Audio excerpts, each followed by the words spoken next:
Ha kurban olayım zilberinin tağını.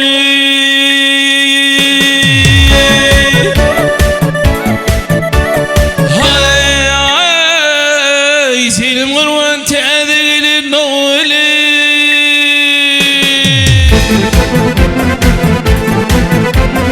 Ey anım olsun bu dünya malına, senin kurban teğdeğinin oğlu.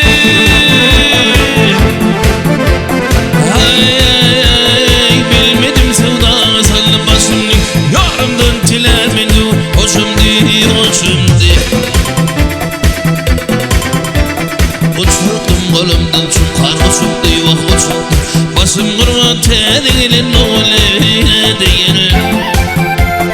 Oğlu sen oğlu oğlu ne değil.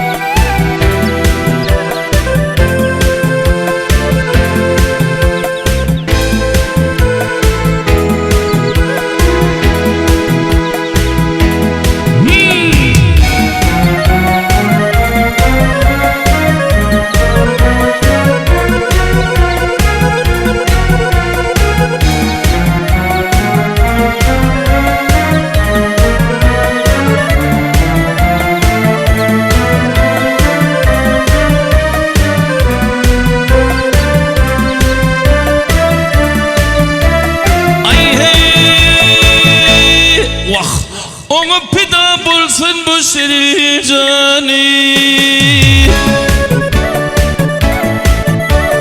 Hay hay uğruna sarf etsin malime. Vaksa yetsen benim sevgili yarıma, senin kurban teğdeğinin oğlu.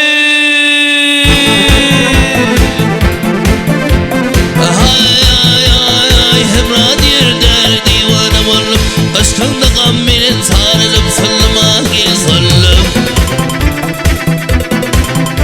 Seni zanım olup ten olup kalım vakit kalım. Oğlum kurban teğdeğinin oğlu ne değil. Oğlu sen oğlu ne değil.